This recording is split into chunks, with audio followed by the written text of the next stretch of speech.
Phần 1. Ánh sáng giữa tháng cô hồn. Đại chúng thân mến, có bao giờ quý vị tự hỏi vì sao trong suốt 12 tháng của một năm chỉ có tháng 7 âm lịch, dân gian lại gọi là tháng cô hồn, mà người con Phật lại gọi là mùa Vu Lan báo hiếu? Có phải vì tháng này ma quỷ nhiều hơn không? Có phải vì tháng này âm khí nặng nề, phải kiêng cữ, phải sợ hãi? Hay là bởi đây chính là tháng mà lòng từ bi của con người được đánh thức, là tháng mà Địa Tạng Vương Bồ Tát mở cửa đại nguyện để cứu khổ muôn loài? Thầy nói thật với đại chúng, tháng cô hồn không đáng sợ. Cái đáng sợ nhất chính là tâm vô minh của con người. Vì khi tâm còn tham, sân, si thì cả năm đều là tháng cô hồn. Còn nếu tâm có từ bi, có hiếu thuận, có lòng hướng Phật thì ngay trong tháng cô hồn, ánh sáng vẫn hiện bừng lên như ngọn đèn giữa đêm dài. Ngày xưa, Đức Phật dạy rằng trong tháng 7, cửa ngạ quỷ được mở, các vong linh được phép trở về cõi người để thọ nhận phước lành từ con cháu. Thế nên, người có hiếu thường cúng dường, bố thí, phóng sinh, tụng kinh, đặc biệt là tụng kinh Địa Tạng Bồ Tát bổn nguyện. Vì sao lại là kinh Địa Tạng? Vì chỉ có Địa Tạng Vương, vị Bồ Tát mang đại nguyện sâu nhất trong 6 cõi, mới nghe được tiếng kêu khóc của những linh hồn đang trầm luân nơi tối tăm nhất. Địa Tạng từng phát nguyện rằng: địa ngục vị không, thệ bất thành Phật. Chúng sinh độ tận, phương chứng Bồ Đề. Nghĩa là nếu địa ngục còn một người chưa được độ, ta nguyện không thành Phật. Khi tất cả chúng sinh được cứu thoát, ta mới chứng quả Bồ Đề. Đại nguyện ấy không phải là lời nói suông, đó là tâm nguyện không thể nghĩ bàn của lòng đại bi. Mỗi khi chúng ta tụng kinh Địa Tạng là ta đang đồng tâm với đại nguyện ấy, là ta đang nối sợi dây giữa mình với Ngài, để ánh sáng từ bi của Địa Tạng soi chiếu vào tận tâm mình. Trong tháng cô hồn, năng lượng âm, dương giao hòa, cõi người và cõi vô hình gần nhau hơn. Khi ấy, mỗi câu kinh, mỗi tiếng niệm danh hiệu Nam Mô Địa Tạng Vương Bồ Tát đều như tiếng chuông vang xuống địa ngục, khiến bao linh hồn được tỉnh thức, bao oan nghiệp được hóa giải. Cho nên, tụng Địa Tạng trong tháng cô hồn, linh ứng nhanh là vì tâm con người trong tháng này dễ cảm động, dễ hướng thiện, và các cõi giới dễ tiếp nhận năng lượng từ bi hơn bất kỳ thời điểm nào khác. Đại chúng ạ, tụng kinh không phải là đọc cho đủ, cho xong, mà là phải tụng bằng tâm. Khi tâm rung động, lời kinh sẽ có lực. Khi tâm thành kính, âm thanh ấy xuyên qua vô minh, lay động địa ngục. Có người hỏi: thưa thầy, tụng kinh Địa Tạng một lần có linh không? Thầy nói, chỉ cần tụng một câu mà có tâm, còn hơn tụng ngàn quyển mà lòng trống rỗng. Bởi năng lực của kinh không nằm trong chữ, mà nằm trong tâm người tụng. Thầy nhớ có một Phật tử ở Đà Nẵng, tên là Diệu Hòa, cách đây mấy năm đã kể lại một câu chuyện cảm ứng rất thật. Cô ấy có người mẹ mất trong mùa Vu Lan. Cả gia đình đau khổ, mà trong lòng cô lại day dứt vì lúc mẹ còn sống, cô thường bận rộn, không kịp chăm sóc. Sau tang lễ, cô phát nguyện, con sẽ tụng kinh Địa Tạng trong suốt 49 ngày, hồi hướng cho mẹ. Đêm đầu tiên, cô ngồi tụng trong phòng khách, nước mắt rơi theo từng câu kinh. Đến khoảng nửa đêm, khi cô vừa tụng đến phẩm Như Lai tán thán công đức Địa Tạng, thì gió nhẹ thổi qua, hương thơm lạ lan tỏa trong nhà. Cô nói, lúc đó trong tâm cô thấy một luồng sáng ấm, như có ai chạm nhẹ vào vai. Ngày thứ 49, cô nằm mộng thấy mẹ cười hiền, nói: mẹ đi rồi, con đừng khóc. Nhờ con tụng kinh Địa Tạng, mẹ đã được theo Bồ Tát đến cảnh giới lành. Khi cô kể lại, nước mắt rưng rưng, con tin rồi, Bồ Tát thật có nghe. Đại chúng thấy đó, khi tâm chân thành, lời kinh có sức cảm hóa, không phải thần bí, mà là nhân quả của tâm linh, vì năng lượng từ bi luôn lan tỏa đến nơi cần được cứu độ. Tháng cô hồn không phải tháng của sợ hãi, mà là tháng của thương yêu, không phải tháng của quỷ dữ, mà là tháng của lòng hiếu thảo. Ai biết tụng Địa Tạng trong tháng này, người đó đang thực tập lòng từ bi, lòng hiếu và lòng giác ngộ. Người xưa nói, cứu một người khỏi khổ, phước sanh bằng cúng dường 10 phương. Tụng kinh Địa Tạng cũng như vậy. Khi ta hồi hướng cho người đã khuất, ta đang gieo hạt phước cho chính mình, đang giải nghiệp cho chính mình. Cho nên, thầy khuyên đại chúng, đừng xem tụng kinh là nghi thức, mà hãy xem đó là con đường mở tâm, là sự kết nối giữa ta và Địa Tạng Vương. Vì Ngài không ở đâu xa, Ngài ở trong từng niệm thiện của ta, trong từng giọt nước mắt biết thương, biết tha thứ, biết hồi hướng. Nếu đại chúng thấy bài pháp này mang lại lợi lạc, xin hãy đăng ký kênh Bước Chân Nhân Duyên để cùng gieo thêm hạt giống thiện lành. Hãy chia sẻ bài giảng này đến những ai đang khổ đau, để họ biết rằng trong tháng cô hồn, không phải ma quỷ rình rập, mà là Địa Tạng Vương đang lặng lẽ cứu người trong bóng tối. Phần 2. Công đức nhiệm màu của Kinh Địa Tạng. Đại chúng thân mến, nếu trong phần trước chúng ta đã thấy được vì sao tháng cô hồn là thời điểm đặc biệt để cảm ứng với Địa Tạng Vương Bồ Tát, thì hôm nay Thầy muốn cùng đại chúng đi sâu hơn công đức của việc tụng Kinh Địa Tạng trong tháng này là gì? Vì sao có người tụng lên một thời mà nghiệp tan, tâm sáng, nhà an, người thân siêu thoát? Vì sao cũng có người tụng kinh mà vẫn thấy đời mình chưa chuyển? Đó là vì chúng ta chưa hiểu trọn vẹn về nhân, quả và năng lực độ sinh trong lời nguyện của Địa Tạng Vương. Khi ta tụng Kinh Địa Tạng, mỗi lời kinh là một luồng ánh sáng từ bi, soi chiếu cả cõi vô minh. Địa Tạng không chỉ độ cho người chết, Ngài độ cả người sống. Bởi người sống đôi khi còn chìm sâu trong địa ngục của tâm mình, địa ngục của sân hận, của tham vọng, của cô đơn, của oan trái. Cho nên, khi ta tụng Kinh Địa Tạng trong tháng cô hồn, tức là ta đang mở cánh cửa địa ngục trong chính lòng ta, để ánh sáng của Địa Tạng Vương dọi vào, giải tan từng lớp vô minh đã tích tụ bao kiếp. Đại chúng có biết không, trong kinh có dạy rõ, nếu có người trai lành, gái thiện nào nghe danh hiệu Địa Tạng Bồ Tát mà chí tâm lễ bái, niệm danh hiệu hoặc tụng đọc kinh này, dầu chỉ một lần, người ấy được vô lượng công đức, tiêu vô biên tội chướng. Vô lượng, vô biên, nghĩa là không thể đo lường bằng phước báu thế gian. Vì sao lại như vậy? Bởi vì tâm của người tụng kinh trong khoảnh khắc ấy đã hòa với tâm Bồ Tát, không còn phân biệt ta, người, sống, chết, âm, dương. Chính trong sự hợp nhất ấy, năng lực độ sinh được khai mở. Công đức tụng Kinh Địa Tạng trong tháng cô hồn, thứ nhất là siêu độ cho những vong linh đang chịu khổ nơi cảnh giới ngạ quỷ. Thứ hai là giải nghiệp oan thân trái chủ, những oan hồn mà mình hay gia đình từng kết trong nhiều đời, nhiều kiếp. Thứ ba là tăng trưởng phước lành cho người sống, chuyển nghiệp trong hiện đời.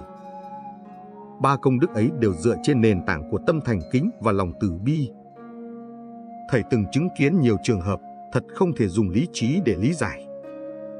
Có một Phật tử ở Nha Trang tên là Tâm Lộc, tuổi còn trẻ, làm ăn nhiều lần thất bại. Anh ấy kể, hễ khởi sự việc gì lớn đều gặp trắc trở, gia đình bất an, con nhỏ thường khóc đêm, trong nhà như có gì lạnh lẽo. Sau này được một người bạn khuyên, anh nên tụng Kinh Địa Tạng, hồi hướng cho oan gia trái chủ. Anh nghe theo, bắt đầu mỗi tối ngồi tụng một phẩm, tâm còn chưa quen, nhưng cứ kiên trì. Đến ngày thứ 21, anh mơ thấy mình lạc vào một vùng tối, có người phụ nữ áo trắng nhìn anh khóc, nói, cảm ơn anh, tôi đi được rồi. Sáng dậy, tâm nhẹ hẳn, việc làm ăn bắt đầu thuận dần. Từ đó, anh phát nguyện mỗi tháng tụng trọn bộ Kinh Địa Tạng một lần. Giờ đây, không chỉ đời sống khá lên, mà tâm anh cũng hiền, dễ tha thứ, ít nóng giận. Đại chúng thấy không, nghiệp không mất đi, nhưng nghiệp được hóa giải bằng năng lực tâm linh của từ bi và thành kính. Khi ta tụng Kinh Địa Tạng trong tháng cô hồn, ta không chỉ đọc để độ người chết, mà là tu cho chính tâm mình. Bởi trong mỗi người đều có hai thế giới, một thiên đường và một địa ngục. Khi lòng ta sân, địa ngục mở, khi lòng ta thương, thiên đường hiện. Khi ta tụng kinh bằng tâm trong sáng, thì từng tiếng tụng chính là tiếng chuông đánh thức địa ngục trong ta, giúp ta quay về với ánh sáng Phật tánh. Đại chúng ơi, công đức ấy không thể nghĩ bàn. Có khi chỉ một thời tụng mà cả dòng họ được an, người thân được độ, bệnh tật tiêu tan, nghiệp duyên chuyển hóa. Nhưng cũng có người tụng mãi mà chưa thấy gì, vì tụng mà chưa đủ tâm. Chúng ta tụng Địa Tạng không phải để cầu cho mau linh, mà để rèn tâm khiêm cung và giữ giới hạnh, như Địa Tạng đã làm trong vô lượng kiếp. Ngài từng là một người con hiếu, thấy mẹ đoạn địa ngục mà nguyện tu hành cứu mẹ, cuối cùng thành Bồ Tát. Cho nên, ai tụng Kinh Địa Tạng với tâm hiếu thuận, người đó có công đức vô lượng. Trong tháng cô hồn, mỗi câu tụng của quý Phật tử đều như một đóa sen nở giữa hồ bùn nghiệp, hương từ bi lan tỏa khắp cõi âm và dương. những linh hồn lạc lối được nghe tiếng kinh ấy mà bớt khổ. Và khi ta hồi hướng cho họ, chính tâm ta cũng nhẹ, nghiệp ta cũng mỏng. Đó là sự nhiệm màu của nhân quả, là sức mạnh của Đại Nguyện Địa Tạng Vương. Nếu đại chúng thấy bài pháp này mang lại lợi lạc, xin hãy đăng ký kênh Bước Chân Nhân Duyên để cùng nhau gieo thêm hạt giống thiện lành, cùng học, cùng hành, cùng lan tỏa ánh sáng Địa Tạng đến muôn nơi. Hãy chia sẻ bài giảng này để ai đang đau khổ cũng có thể tìm thấy con đường ra khỏi bóng tối, vì một lời kinh có thể cứu một kiếp người. Đại chúng thân mến, nhân quả vốn là chân lý không sai chạy dù chỉ một mảy may. Người đời thường nghĩ tụng kinh là một nghi thức tâm linh, như một phương tiện cầu nguyện. Nhưng kỳ thật, tụng kinh Địa Tạng chính là đang gieo nhân thanh tịnh, mà kết quả là phước báu, an lạc và cảm ứng nhanh chóng. Tháng cô hồn, hay còn gọi là tháng 7 âm lịch, là thời điểm cửa ngạ quỷ mở, chúng sanh trong cõi u minh được tạm thời cảm nhận ánh sáng của nhân gian. Vì thế, khi ta tụng kinh trong tháng này, năng lượng của từ bi dễ dàng chạm đến họ hơn bao giờ hết. Những âm linh vốn khổ, đói, cô đơn, nay nghe tiếng kinh, được gội tắm trong âm thanh của Phật Pháp giống như người lữ khách lạc giữa sa mạc mà gặp được dòng suối mát.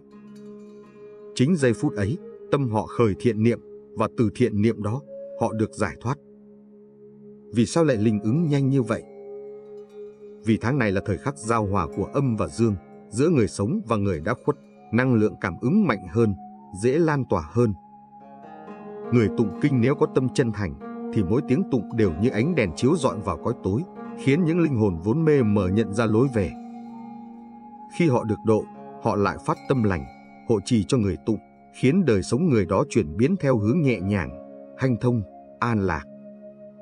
Có một câu chuyện thật mà thầy từng được nghe trực tiếp từ một vị cư sĩ ở Đà Lạt. Chị tên Diệu Hòa, năm đó mới ngoài 40, nhưng gia đạo liên tiếp gặp chuyện. Chồng bệnh, con trai thường mộng thấy người lạ, đêm nào cũng khóc, còn chị thì luôn cảm thấy trong nhà lạnh lẽo dù trời nóng.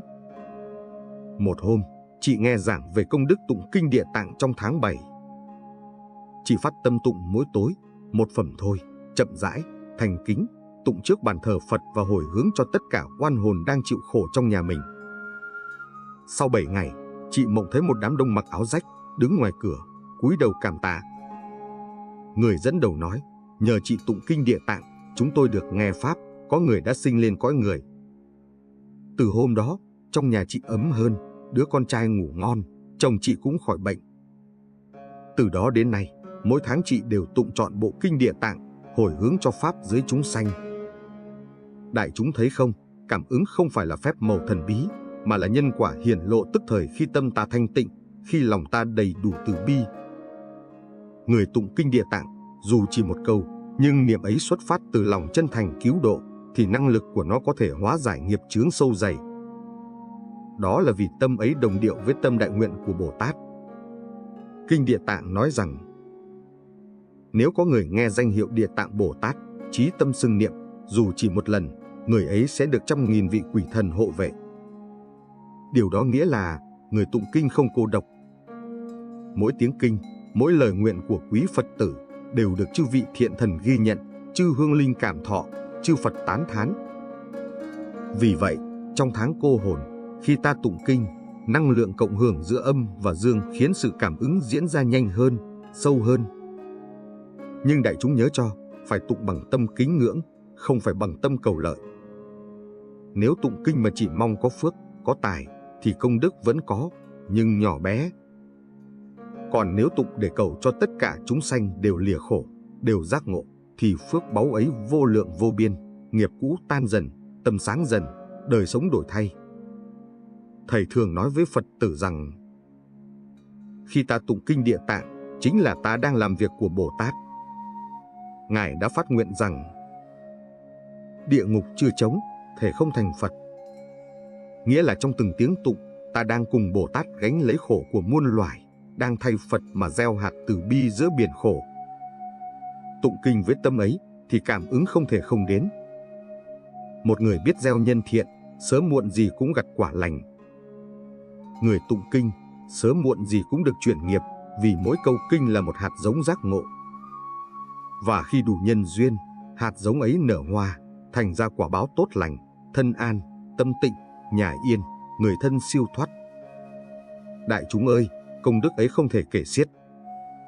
Nếu quý vị đang tụng kinh Địa Tạng trong tháng cô hồn, hãy tin rằng từng tiếng tụng của quý vị đang cứu vô số chúng sanh trong vô hình, đồng thời cũng đang giải nghiệp chính mình. Đó là nhân quả nhiệm màu, là lời dạy sống động của Địa Tạng Vương Bồ Tát. Nếu đại chúng cảm nhận được chút lợi lạc từ bài pháp này, xin hãy đăng ký kênh Bước Chân Nhân Duyên để cùng nhau thắp thêm ngọn đèn trí tuệ giữa đời, để mỗi người nghe được tiếng kinh Địa Tạng đều được an tâm, truyền nghiệp, và cùng nhau lan tỏa ánh sáng từ bi đến khắp mọi nơi. Đại chúng ơi, có người hỏi thầy rằng: thưa thầy, tụng kinh Địa Tạng là để độ cho người âm, vậy người dương có được lợi ích gì không? Thầy chỉ mỉm cười mà nói: độ người âm là nhân, nhưng người dương chính là người hưởng quả trước. Vì sao vậy? Vì khi ta tụng kinh Địa Tạng với tâm từ bi, tâm hiếu thuận, thì tâm ấy đang truyền nghiệp ngay trong hiện đời. Người sống, mỗi khi khởi niệm thiện, nghiệp ác liền giảm. Mỗi khi khởi niệm từ bi, nghiệp báo liền hóa nhẹ. Cho nên, người tụng kinh là người đang gieo phước ngay trong từng hơi thở, từng câu chữ, chứ không phải chờ đến kiếp sau. Kinh có nói: người nào tụng, đọc, biên chép, cúng dường kinh Địa Tạng, dù chỉ một chữ, một hàng, đều được vô lượng phước báo. Vì sao một chữ, một hàng thôi mà đã có phước báo vô lượng? Vì trong mỗi chữ kinh đều chứa tâm nguyện của chư Phật, chứa năng lực cứu khổ của Địa Tạng Vương Bồ Tát. Khi ta tụng lên, ta đang đánh thức phần tâm Phật trong chính mình. Mỗi lời kinh là một nhịp gõ lên cánh cửa vô minh, một tiếng gọi tỉnh thức cho tâm mê lầm. Có người tụng kinh vì nhớ người thân đã mất. Có người tụng vì muốn siêu độ cho oan gia trái chủ. Có người tụng vì cầu an cho bản thân và gia đình. Dù là lý do nào, chỉ cần tâm thành, đều được Địa Tạng cảm ứng.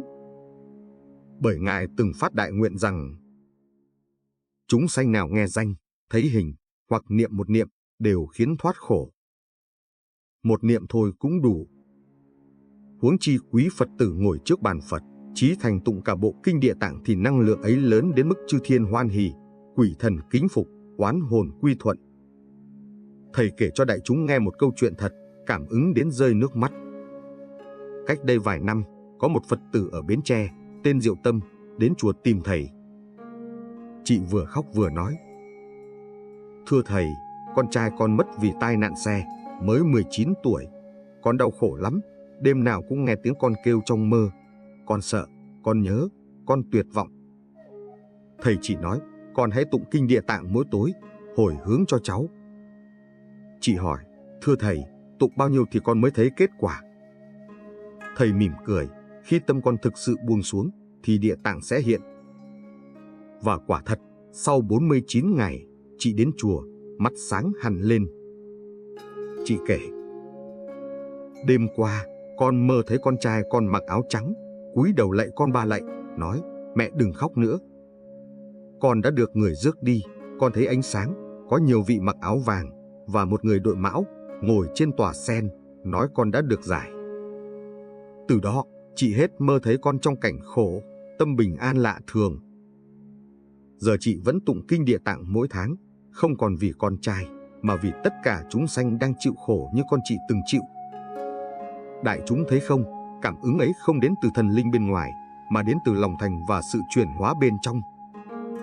Khi tâm từ bi của người mẹ hòa cùng đại nguyện của Địa Tạng, thì không chỉ người âm được cứu mà chính người dương được giải thoát khỏi khổ đau.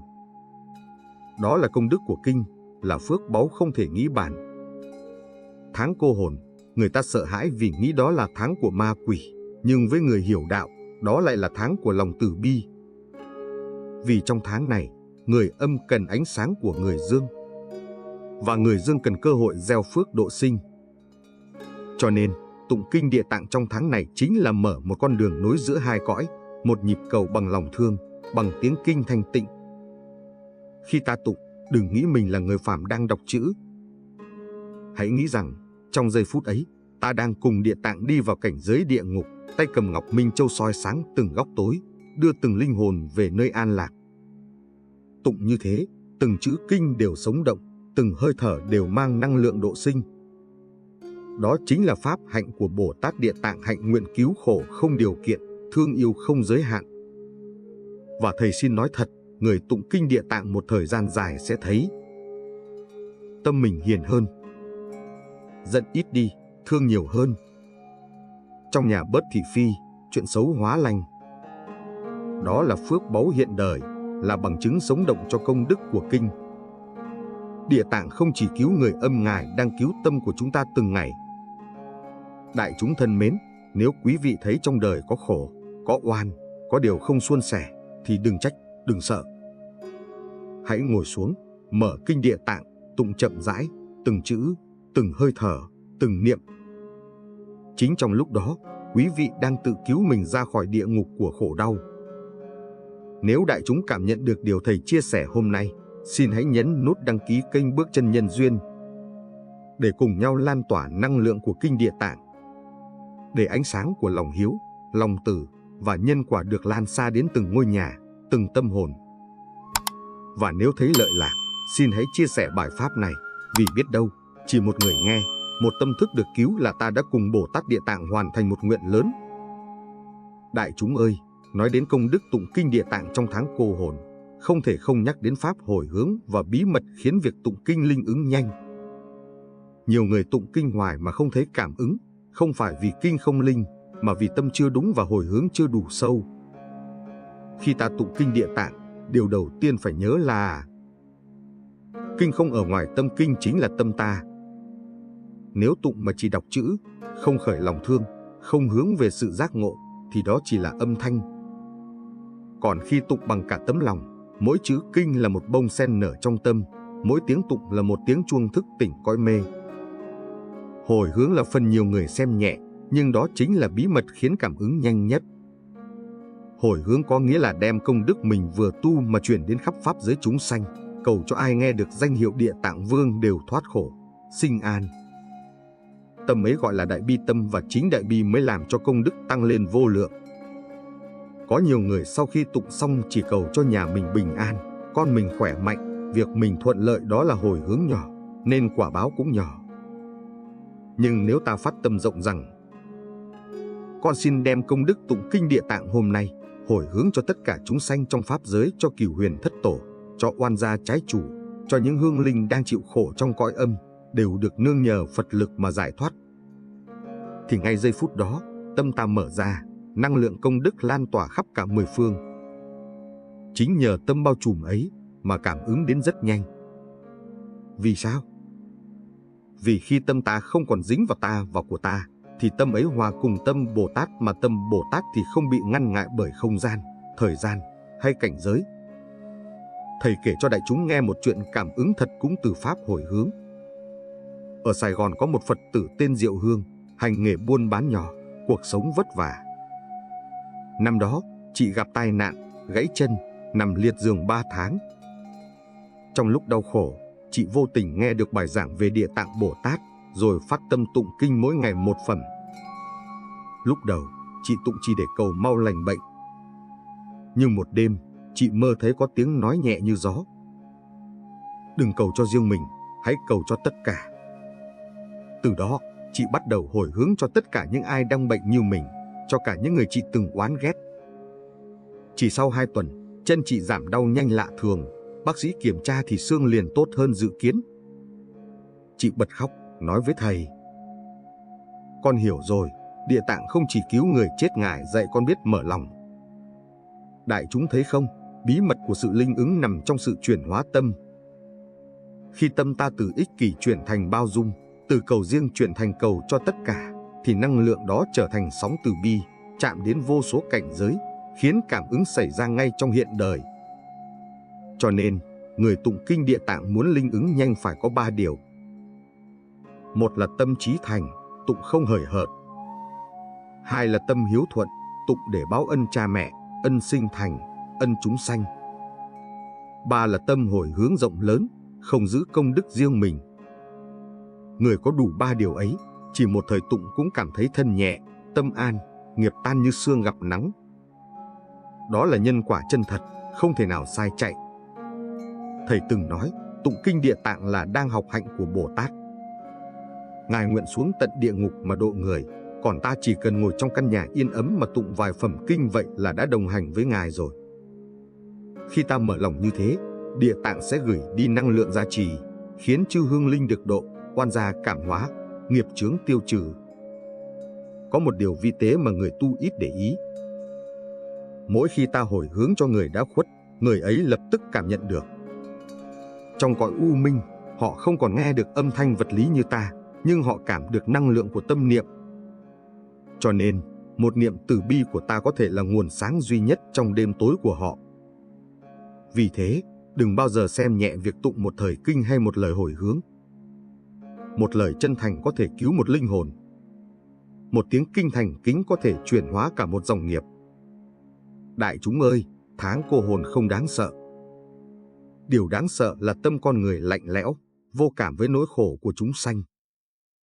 Khi ta tụng kinh Địa Tạng trong tháng này, ta đang sưởi ấm cho cõi âm, đang thắp sáng cho chính mình. Đó là công đức lớn nhất, là hạnh nguyện sâu nhất của người con Phật. Nếu đại chúng cảm nhận được chút lợi lạc từ lời Pháp hôm nay, xin hãy nhấn đăng ký kênh Bước Chân Nhân Duyên để cùng thầy gieo thêm hạt giống thiện lành, để ánh sáng Địa Tạng lan khắp nơi, để mỗi người trong cõi âm và dương đều được nghe danh hiệu của Ngài mà được an, được tỉnh, được giải thoát. Và xin đại chúng chia sẻ bài giảng này, vì biết đâu, chỉ một lần ta chia sẻ là một linh hồn nào đó được độ ra khỏi cảnh khổ ấy chính là công đức vô lượng. Thưa đại chúng thân thương, chúng ta đã cùng đi qua nhiều tầng ý nghĩa của việc tụng kinh Địa Tạng trong tháng cô hồn. Nhưng giờ đây, thầy muốn dừng lại một chút để nhìn thật sâu, thật tĩnh vào phước báu vi diệu mà việc tụng kinh này đem lại, không chỉ cho người âm mà còn cho chính người dương. Bởi sao gọi là âm dương lưỡng lợi? Vì khi tâm ta hướng về Địa Tạng là ta đang mở một cánh cửa kết nối giữa hai cõi, không phải bằng lời cầu xin mà bằng từ tâm và trí tuệ. Mỗi một tiếng niệm Nam Mô Địa Tạng Vương Bồ Tát cất lên là một luồng sáng xuyên qua lớp xương mở vô minh. Ở cõi âm, những vong linh, cha mẹ, tổ tiên, những người đã khuất được nghe, được chạm, được an ủi. Còn ở cõi dương, tâm người tụng được gột sạch, được tươi sáng, được nhẹ nhõm như vừa tắm mình trong dòng suối từ bi. Thầy nói thật với quý Phật tử, tụng kinh Địa Tạng không chỉ siêu độ người chết, mà là cứu rỗi người sống. Vì người sống còn đầy vọng tưởng, đầy phiền não, đầy sân si.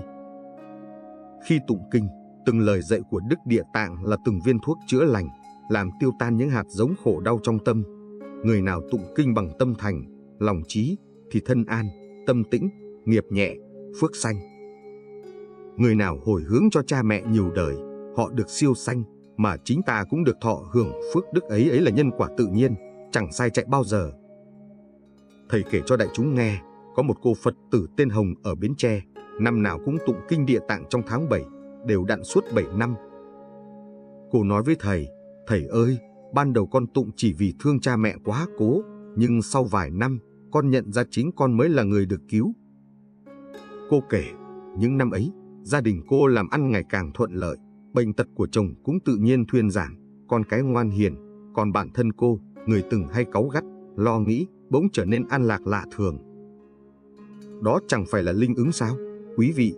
Đó là phước báu âm dương lưỡng lợi, hiển hiện giữa đời thường, chẳng cần phép màu nào khác.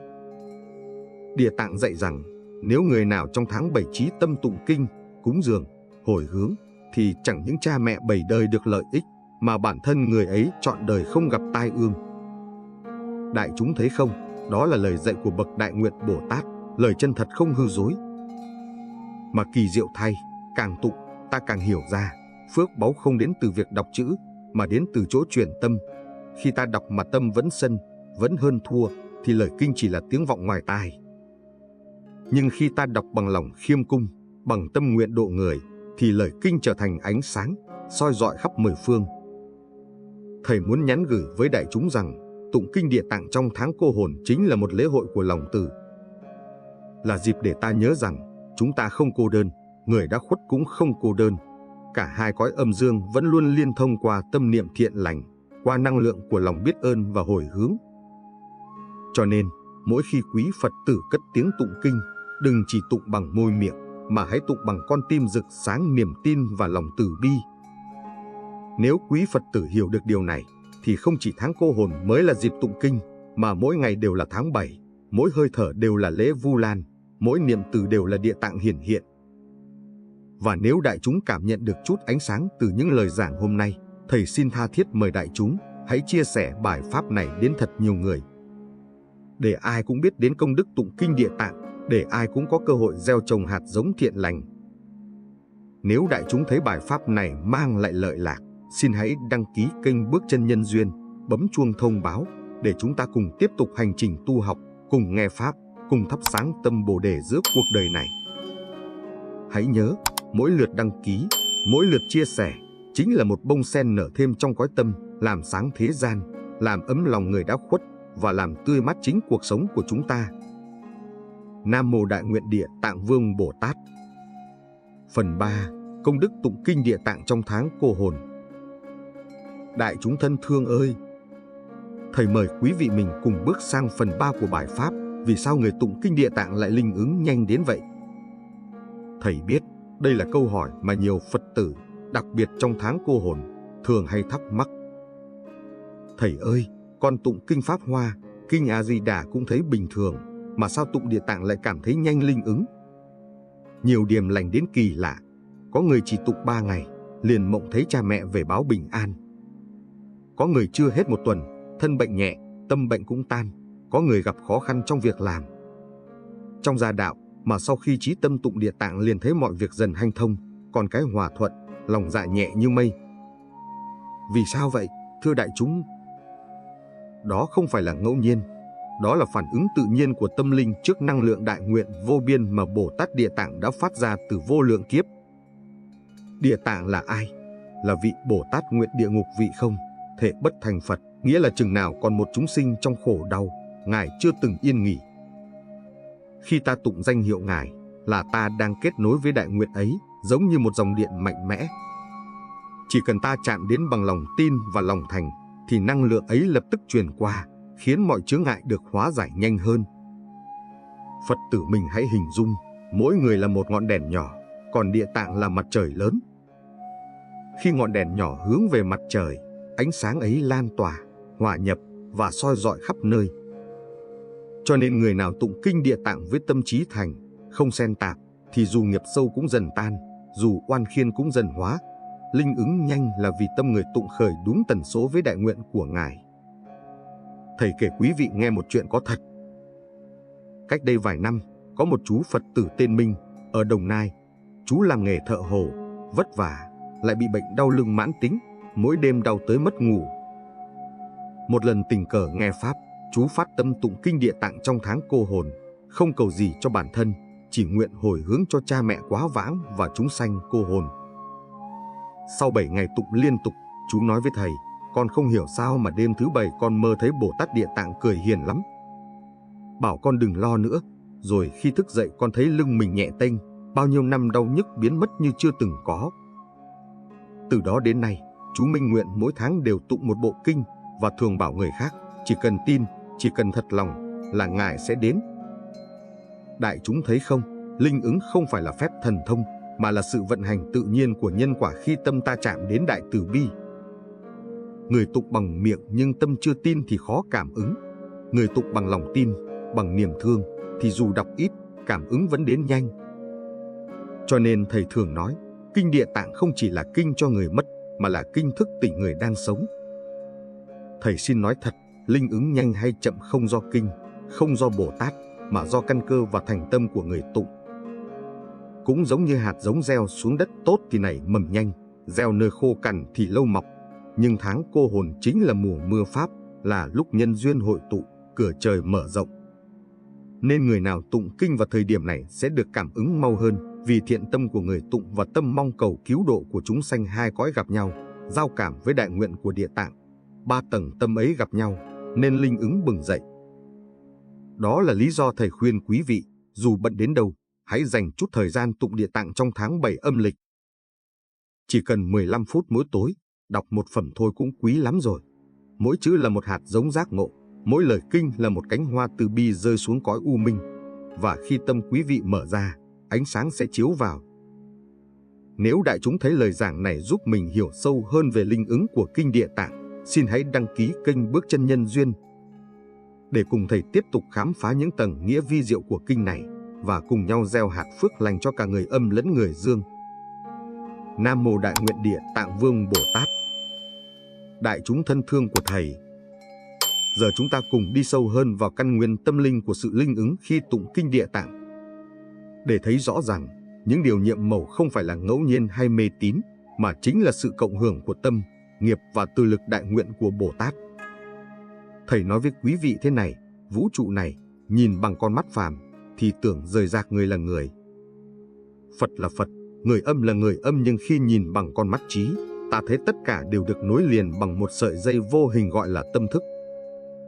Tâm này không có hình tướng, không có biên giới, nhưng nó chính là trường năng lượng lớn nhất. Khi ta tụng Kinh Địa Tạng, tức là ta đang làm cho trường năng lượng tâm của mình rung động cùng tần số với lòng đại bi của Bồ Tát. Một khi hai tầng năng lượng gặp nhau, một bên là lòng thành của người tụng, một bên là nguyện lực của Địa Tạng, thì ngay lập tức sinh ra sự cộng hưởng, và chính cộng hưởng ấy gọi là linh ứng.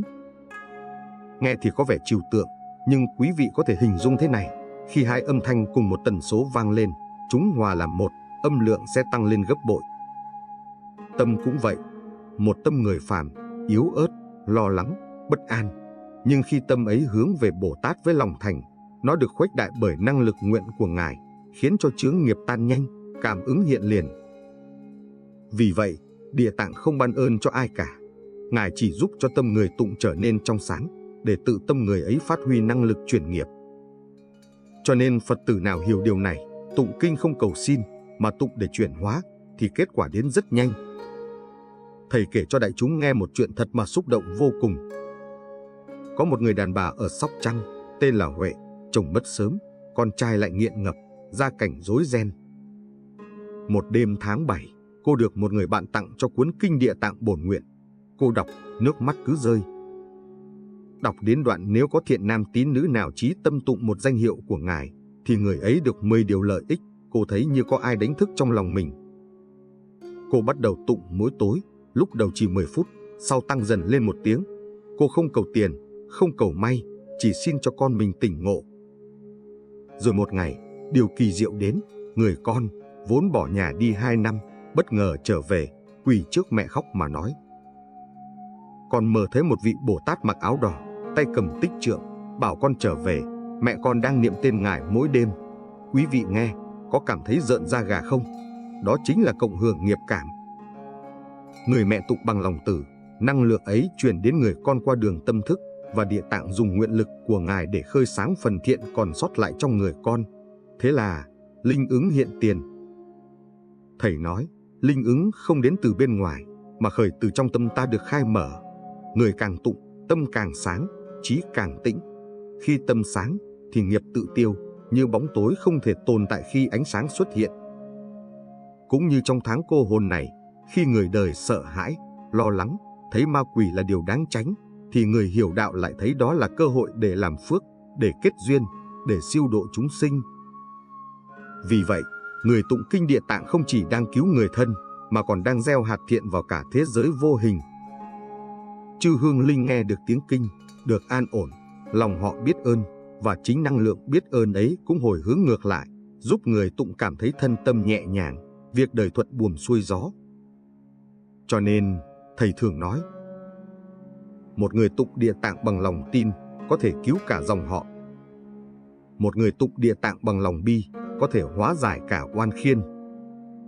Một người tụng Địa Tạng bằng lòng nguyện có thể mở ra cửa trời.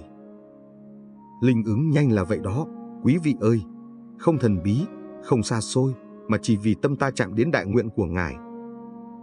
Nếu đại chúng cảm thấy đoạn pháp này giúp mình hiểu sâu hơn, xin hãy đăng ký kênh Bước Chân Nhân Duyên để cùng thầy đi tiếp hành trình khai mở tâm linh, tìm hiểu sự mầu nhiệm của Địa Tạng và lan tỏa năng lượng từ bi đến khắp muôn nơi. Hãy chia sẻ bài pháp này đến người thân, vì biết đâu, chỉ một cú nhấp chia sẻ thôi, quý vị đã giúp một người thoát khỏi khổ đau. Nam Mô Đại Nguyện Địa Tạng Vương Bồ Tát. Đại chúng thân thương, khi nghe thầy nói về sự linh ứng của Kinh Địa Tạng, chắc nhiều người trong lòng cũng khởi lên một thắc mắc. Tại sao cùng tụng một bộ kinh, cùng niệm một danh hiệu Bồ Tát mà người này linh ứng nhanh, người kia lại chẳng thấy gì cả? Có người chỉ tụng vài ngày đã cảm được an lạc, có người tụng cả tháng, cả năm mà vẫn như chẳng thấy chuyển biến. Phải chăng Bồ Tát thương người này mà quên người kia? Không, thưa quý Phật tử, Địa Tạng chưa từng phân biệt. Ngài từ bi bình đẳng như ánh mặt trời ánh sáng chiếu khắp, chỉ có điều mây trong tâm ta dày hay mỏng mà thôi. Thầy nói thật, tụng kinh là một pháp tu vi tế.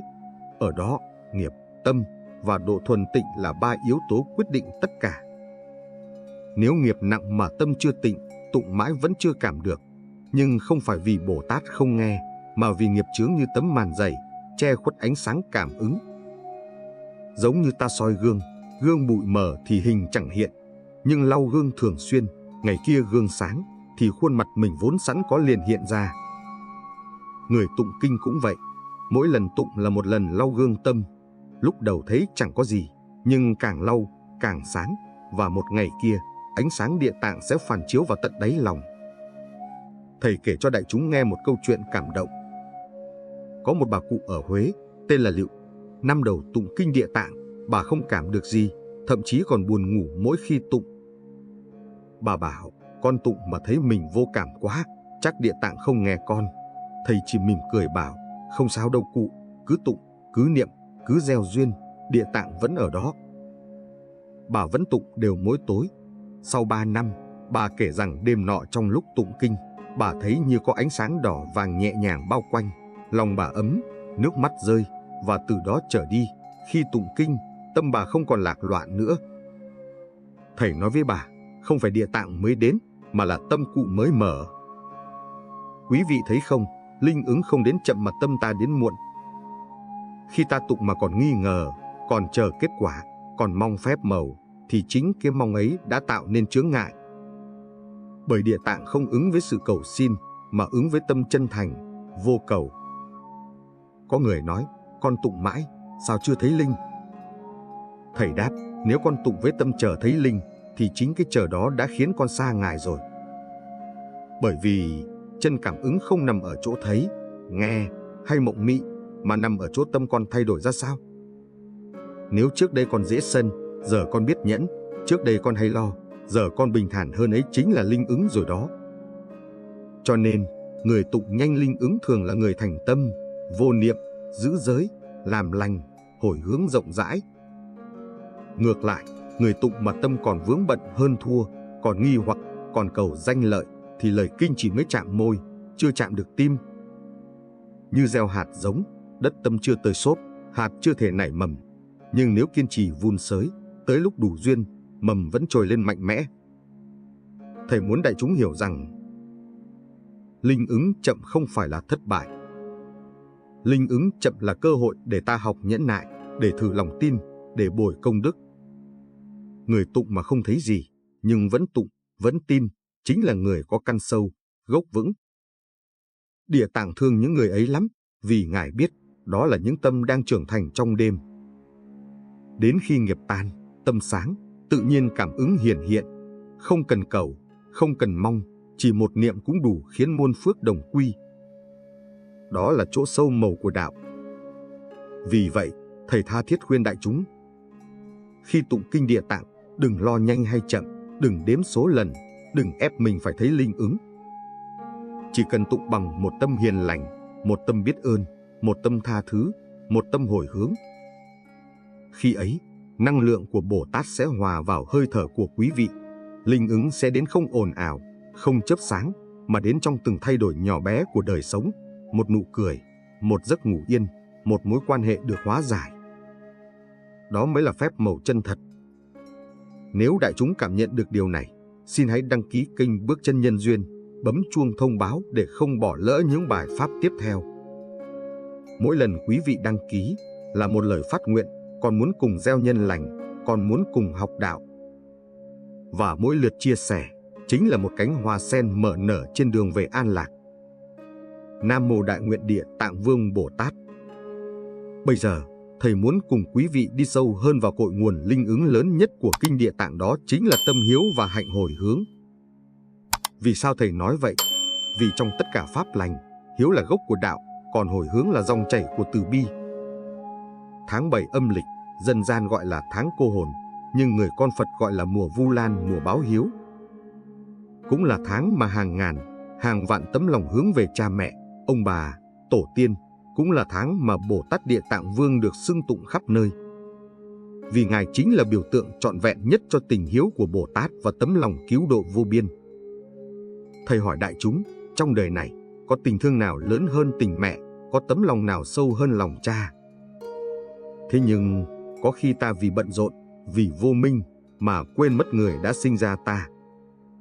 Có khi cha mẹ còn sống, ta chưa từng nói được một lời yêu thương, đến khi họ nhắm mắt, ta lại khóc lặng trong hối tiếc. Chính vì vậy, Kinh Địa Tạng được Đức Phật thuyết ra vì lòng hiếu thảo của một người con. Đó là câu chuyện về cô Bà La Môn nữ, người con gái phát tâm cứu mẹ mình đang bị đọa trong địa ngục. Cô không sợ khổ, không ngại lửa, không tiếc thân mạng, chỉ một lòng cầu cho mẹ được giải thoát. Chính từ tâm hiếu ấy mà cô cảm ứng đến chư Phật mười phương, được Đức Phật ấn chứng và sau thành Bồ Tát Địa Tạng. Đại chúng thấy không, hiếu hạnh chính là pháp cảm ứng mạnh nhất trong tất cả cảm ứng. Vì hiếu là đạo, mà đạo là tâm. Khi tâm hiếu khởi, trời đất đều rung động, quỷ thần đều kính phục. Cho nên người tụng Kinh Địa Tạng với lòng hiếu, hồi hướng cho cha mẹ hiện tiền và cha mẹ nhiều đời, công đức ấy không thể nghĩ bàn. Người âm được siêu, người dương được phước, âm dương đều lợi lạc. Thầy kể quý vị nghe một chuyện thật mà chính thầy chứng kiến. Có một Phật tử tên là Lâm, ở Biên Hòa. Mẹ cô mất hơn 10 năm, nhưng mỗi năm đến tháng 7, cô đều tụng một bộ Kinh Địa Tạng hồi hướng. Một năm nọ, cô đang tụng đến phẩm Như Lai tán thán, bỗng thấy lòng rúng động, nước mắt tuôn như mưa. Và trong mộng đêm đó, cô thấy mẹ hiện về, mặc áo trắng, mỉm cười nói: "Con ơi, mẹ đã ra khỏi nơi tối, giờ mẹ đi theo ánh sáng rồi." Sáng dậy, cô kể lại cho thầy nghe mà run giọng: "Thầy ơi, con hiểu rồi, mẹ con được nhờ kinh này." Thầy bảo, không chỉ nhờ kinh, mà nhờ lòng hiếu và tâm hồi hướng của con đó. Bởi vậy, tụng Kinh Địa Tạng không chỉ là hành trì, mà là một lễ báo hiếu mỗi ngày. Mỗi lần ta tụng là một lần nối lại sợi dây ân nghĩa với tổ tiên, cha mẹ, dòng tộc. Mỗi tiếng Nam Mô Địa Tạng Vương Bồ Tát là một lời con thưa với mẹ cha, con chưa quên ơn sinh thành. Mà kỳ diệu thay, khi ta khởi tâm hiếu, không chỉ người đã khuất được lợi ích, mà ngay cả thân tâm ta cũng được chuyển hóa. Người có hiếu thì phước tự đến, nghiệp tự giảm, đường đời hanh thông. Bởi sao? Vì tâm hiếu là tâm từ. Khi ta thương cha mẹ, ta biết ơn, ta dễ thương người, dễ tha thứ, dễ buông xả. Tâm ấy chính là nền tảng của Bồ Đề, là mảnh đất mà mọi công đức đều mọc lên. Và nữa, hồi hướng chính là điều khiến công đức không bị cạn. Nếu ta tụng kinh mà chỉ cầu cho riêng mình, thì phước ấy nhỏ. Nhưng nếu ta tụng xong mà hồi hướng cho tất cả chúng sinh, cho cha mẹ nhiều đời, cho oán thân trái chủ, thì phước ấy rộng vô lượng, vì đã mang tâm lượng của Bồ Tát. Giống như một ngọn nến chia lửa cho trăm ngọn khác, mà ánh sáng không giảm, chỉ càng sáng thêm. Cho nên, thầy tha thiết nhắn nhủ: khi tụng Kinh Địa Tạng, hãy khởi tâm hiếu, tâm từ, tâm hồi hướng. Tụng một câu thôi mà lòng thành, thì phước đức bằng muôn lời không thành. Và nếu trong tháng cô hồn này, quý vị tụng kinh mà hồi hướng cho cả những hương linh không người cúng tế, những vong hồn lang thang, thì chính lúc ấy, năng lượng Địa Tạng tỏa sáng mạnh nhất. Ngài sẽ dùng đại nguyện mà giúp họ an, giúp ta tịnh. Đó là điểm gặp gỡ giữa tâm hiếu và tâm bi, và chính nơi ấy, cảm ứng vi diệu sinh ra nhanh nhất. Cho nên, người tụng Kinh Địa Tạng linh ứng nhanh không phải vì cầu đúng cách, mà vì hồi hướng đúng tâm. Người hồi hướng càng rộng, cảm ứng càng sâu. Người biết ơn càng nhiều, phước đức càng dày. Còn người chỉ tụng cho riêng mình, thì dù có linh cũng nhỏ, như ngọn đèn chỉ sáng trong một căn phòng. Thầy nói thật, Bồ Tát Địa Tạng không tìm người giỏi, mà tìm người hiếu. Vì người có hiếu thì tự nhiên sẽ có lòng tin, lòng kiên trì, lòng thương. Và chính ba lòng ấy là cửa mở ra cảm ứng. Nếu đại chúng cảm nhận được điều này, xin hãy đăng ký kênh Bước Chân Nhân Duyên để cùng thầy tiếp tục gieo trồng hạt giống hiếu đạo, cùng học cách hồi hướng đúng pháp để cứu cha mẹ nhiều đời, cứu chính mình trong hiện tại. Hãy chia sẻ bài pháp này đến những người con đang còn cha mẹ để họ biết trân trọng khi còn có thể, và đến những người đã mất cha mẹ để họ biết rằng vẫn còn con đường sáng để báo hiếu. Nam Mô Đại Hiếu Địa Tạng Vương Bồ Tát. Đại chúng thương mến, giờ đây, khi chúng ta đã cùng nhau đi gần hết phần 3 của bài pháp, thầy muốn lắng lại cùng quý vị để nói về 3 yếu tố then chốt khiến cho việc tụng kinh Địa Tạng được linh ứng nhanh và sâu, đó là tín, tâm và nguyện. Nghe thì đơn giản, nhưng ai hành trì lâu mới thấy 3 chữ ấy chính là cội nguồn của mọi sự cảm ứng trong đạo. Trước hết là tín. Không có lòng tin thì dù tụng nghìn bộ kinh cũng chỉ như đọc chữ, như gió thổi qua tai. Tin không phải là tin mù quáng, mà là niềm tin hiểu biết, thấy được lời Phật nói là chân thật, thấy được nhân quả là không sai, thấy rằng mọi sự trong đời đều do nghiệp cảm mà thành. Người có tín tâm, dù tụng một phẩm, cũng rung động trời đất. Người thiếu tín tâm, dù tụng trăm bộ, cũng chỉ là âm thanh rỗng. Bởi vì chính niềm tin là cánh cửa mở ra cảm ứng. Cũng như khi ta gọi điện, tín hiệu phải kết nối mới thông, tụng kinh mà tâm không tin, thì dù âm vang lớn cỡ nào, sóng tâm vẫn không bắt được với chư Phật.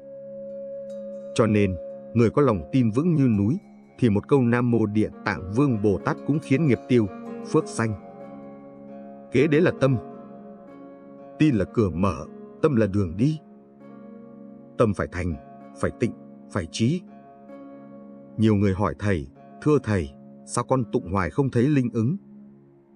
Thầy cười, vì tâm con còn dao động, còn nghi, còn vọng, mà Địa Tạng Bồ Tát là bậc đại tĩnh, đại định, tâm ta không lắng, sao cảm được Ngài? Tụng kinh không chỉ là đọc cho rõ chữ, mà là tụng để rửa tâm. Mỗi tiếng tụng là một lần dội sạch lớp bụi phiền não. Tụng đến khi nước tâm trong, thì mặt trăng cảm ứng hiện. Khi ấy, dù chưa cầu, Ngài đã biết, dù chưa xin, duyên lành đã đến. Đó là vì tâm và đạo tương ưng. Cuối cùng là nguyện. Có tín, có tâm, mà không có nguyện thì công đức không bền. Nguyện là sức đẩy, là bánh xe đưa ta đi. Địa Tạng Bồ Tát sở dĩ có oai lực vô biên là vì Ngài nguyện không thành Phật cho đến khi địa ngục trống không. Nguyện ấy không phải lời nói, mà là lửa trong tim. Cho nên người tụng kinh mà phát nguyện độ người, nguyện cứu cha mẹ, nguyện giúp vong linh, nguyện chuyển hóa nghiệp duyên, thì tiếng kinh ấy hòa vào tâm nguyện của Bồ Tát, cảm ứng không thể nghĩ bàn. Bồ Tát không nhìn hình tướng, Ngài nhìn tâm nguyện. Một người nghèo nhưng nguyện lớn, Ngài vẫn độ. Một người giàu mà tâm hẹp, Ngài chỉ đứng nhìn. Thế nên, nguyện chính là nhịp cầu nối phàm với thánh. Khi tín, tâm, nguyện hợp lại, thì như 3 dòng sông nhập một biển, như 3 ánh đèn tụ một chỗ, ánh sáng ấy chiếu khắp. Lúc ấy, người tụng kinh Địa Tạng dù ở đâu trong nhà, ngoài chùa, giữa đêm hay sáng sớm đều được cảm ứng, vì tâm đã cùng với Ngài đồng một nhịp thương. Cảm ứng nhanh hay chậm không do Phật, không do Bồ Tát, mà do lòng ta thành hay chưa. Người thành thì thấy nhanh, người vọng thì thấy chậm. Nhưng nếu kiên trì, không nghi, không bỏ, thì dù nghiệp sâu đến mấy cũng dần tan, như băng gặp nắng. Thầy biết có nhiều Phật tử, khi mới tụng, chưa thấy gì, muốn dừng lại. Thầy nói, đừng dừng, vì phước chưa kịp trổ, còn nghiệp đang rơi. Khi ta tụng kinh, nghiệp thức chuyển động, có khi làm tâm ta bất an, thân mệt, đó là dấu hiệu của sự tẩy rửa. Như người bệnh uống thuốc, lúc đầu thấy khó chịu, nhưng đó là lúc độc ra. Cứ kiên trì, rồi ngày kia, lòng sẽ nhẹ như mây, và tự nhiên thấy đời sáng hơn, việc thuận hơn, thân khỏe hơn. Ấy chính là linh ứng thật sự, không phải phép lạ, mà là phép của nhân quả. Cho nên, thầy khuyên đại chúng, tụng kinh Địa Tạng không cầu kỳ, không hình thức. Chỉ cần 3 điều, tin sâu, tâm thành, nguyện lớn. Giữ được 3 điều ấy, thì ở đâu cũng có đạo tràng, tụng lúc nào cũng có cảm ứng. Người âm được lợi, người dương được an, âm dương lưỡng lợi, đúng như tâm nguyện của Ngài Địa Tạng. Và nếu hôm nay, giữa tháng cô hồn, giữa cơn gió chuyển mùa của nghiệp quả, quý vị lắng lòng, chắp tay, đọc một phẩm kinh bằng tất cả tấm lòng thì ngay giây phút đó, ánh sáng Địa Tạng đã soi đến quý vị rồi. Ngài không ở xa, Ngài ở trong tâm hiếu, trong niềm tin, trong nguyện lành của mỗi người con Phật. Nếu đại chúng cảm thấy lời Pháp hôm nay chạm đến lòng mình, xin đừng để tâm này dừng lại ở đây. Hãy đăng ký kênh Bước Chân Nhân Duyên để cùng Thầy tiếp tục gieo hạt lành trên mảnh đất tâm của quý vị. Mỗi lượt đăng ký, mỗi lượt chia sẻ là một nén hương tâm gửi đến chư vị hương linh, là một công đức báo hiếu âm thầm cho cha mẹ nhiều đời. Hãy để ánh sáng Địa Tạng đi xa hơn từ lòng mình đến lòng người, từ một người con đến vạn người con.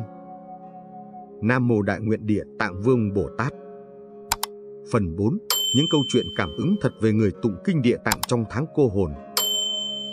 Câu chuyện thứ nhất, người mẹ khóc trong mộng.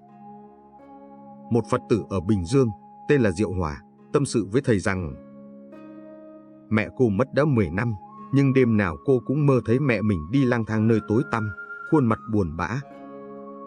Cô sợ lắm, vừa thương vừa day dứt, vì khi mẹ còn sống, cô bận làm ăn, ít khi về thăm. Tháng 7 năm đó, cô nghe thầy giảng về kinh Địa Tạng, bèn phát tâm tụng một bộ trong suốt tháng cô hồn, hồi hướng cho mẹ. Mỗi đêm cô tụng sau khi tan làm, mệt mỏi, có khi rơi nước mắt, chỉ cầu một điều, mẹ con sớm được siêu thoát, nếu có duyên, xin Bồ Tát cho con thấy điềm lành.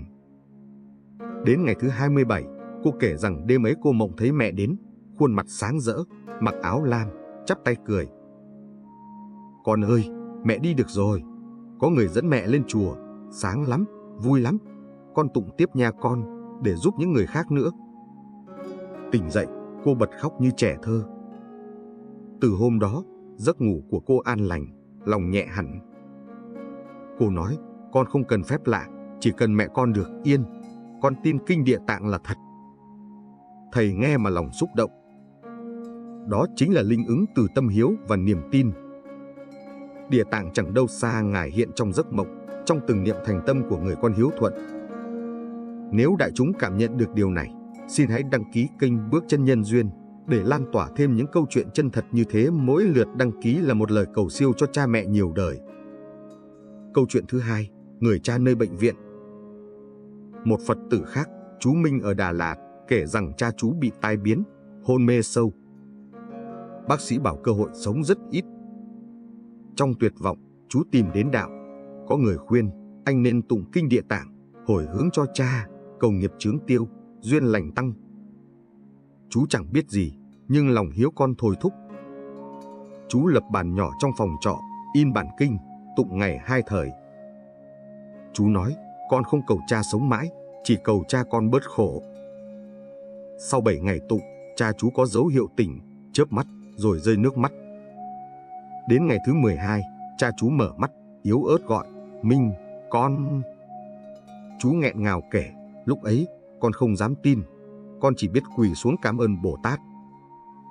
Khi cha hồi phục dần, chú kể rằng có mùi hương nhẹ trong phòng bệnh, dù chẳng ai thắp nhang.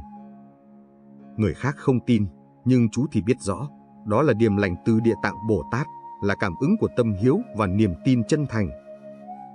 Đại chúng thấy không, Địa Tạng không chỉ độ người chết, mà còn cứu người sống. Khi tâm hiếu khởi, nghiệp cảm liền tan. Ngài độ cả âm, cả dương, vì Ngài vốn phát nguyện độ hết thảy. Nếu quý Phật tử đang có cha mẹ bệnh, hoặc muốn hồi hướng cho người thân, hãy tụng lấy một phẩm kinh Địa Tạng, dâng tất cả lòng thành. Một chữ thành còn hơn nghìn lễ vật. Nếu quý vị thấy lời Pháp này có ý nghĩa, xin hãy bấm đăng ký kênh Bước Chân Nhân Duyên, cùng nhau hồi hướng công đức cho những người cha, người mẹ đang chịu khổ. Câu chuyện thứ 3, người con gái trong mùa cô hồn. Thầy còn nhớ một cô gái trẻ tên là Hạnh, sống ở Sài Gòn. Cô kể rằng năm ấy cô gặp vận hạn nặng, mất việc, chia tay, rồi bị tai nạn xe nhẹ. Tâm rối loạn, cô đi chùa và nghe được bài pháp tụng kinh Địa Tạng trong tháng cô hồn.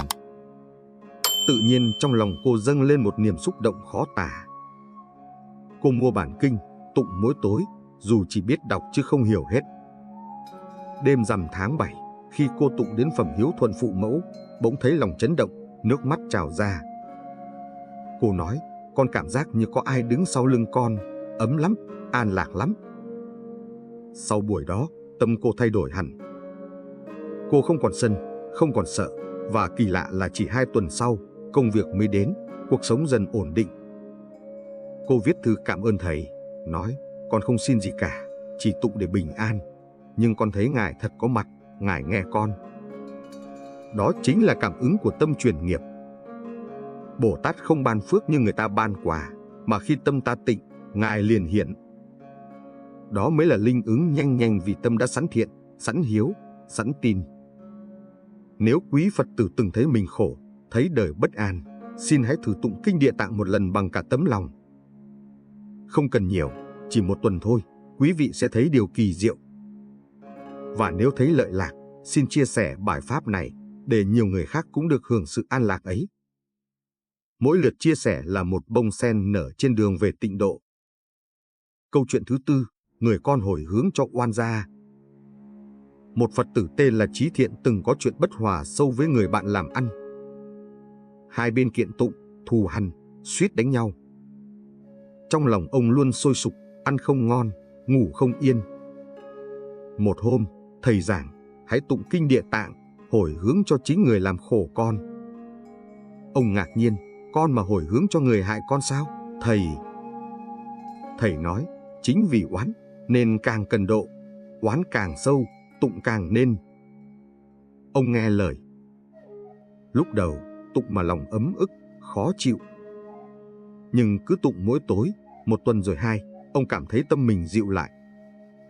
Đến ngày rằm tháng 7, ông mộng thấy người bạn cũ đến, cười và nói, tôi biết lỗi rồi, cảm ơn ông.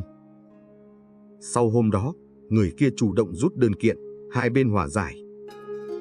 Ông khóc, nói, con không tin có thể như vậy, Địa Tạng thật nhiệm màu. Đó chính là sức mạnh của hồi hướng. Khi ta hồi hướng cho người từng làm tổn thương mình, là ta đang cắt sợi dây oan nghiệp, mở cửa lòng từ bi. Và chính lúc ấy, phước liền sanh, nghiệp liền tan. Nếu đại chúng thấy câu chuyện này chạm đến tâm mình, xin hãy đăng ký kênh Bước Chân Nhân Duyên để đồng hành cùng những lời pháp lay động như thế. Mỗi lượt đăng ký là một đóa sen hồi hướng cho tất cả những ai còn đang khổ giữa đời.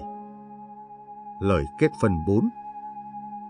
Thưa quý Phật tử, những câu chuyện thầy vừa kể không phải để chứng minh phép lạ, mà để nhắc rằng phép lạ không ở đâu xa, nó ở trong lòng thành của mỗi người. Người tin sâu, tâm hiếu, tâm từ, tâm hồi hướng, đó chính là chiếc anten đón được sóng từ bi của Địa Tạng Bồ Tát. Ngài không chọn người, chỉ chọn tâm nào biết mở. Nếu hôm nay quý vị đang tụng kinh Địa Tạng trong tháng cô hồn, xin hãy nhớ, mỗi chữ kinh là một lời gọi yêu thương về thế giới khổ đau. Mỗi tiếng niệm là một nhịp cầu nối âm và dương. Mỗi đêm hành trì là một ngọn đèn sáng trong vô minh. Và thầy tin rằng, chỉ cần quý vị giữ tâm chân thành, không nghi, không cầu gấp, không sợ chậm, thì chắc chắn cảm ứng sẽ đến. Vì Địa Tạng chưa từng phụ lòng ai có tâm hiếu và tâm thiện. Nếu quý vị thấy bài pháp này mang lại lợi lạc, xin hãy đăng ký kênh Bước Chân Nhân Duyên. Bấm chuông để cùng nghe tiếp phần 5 nơi thầy sẽ giảng về cách tụng kinh Địa Tạng đúng pháp trong tháng cô hồn để được linh ứng, và cách hồi hướng công đức âm dương viên mãn. Mỗi lượt đăng ký của quý vị chính là một lời nguyện thiện lành nối dài ánh sáng của Địa Tạng Bồ Tát đến muôn nơi. Nam Mô Đại Nguyện Địa Tạng Vương Bồ Tát. Phần 5.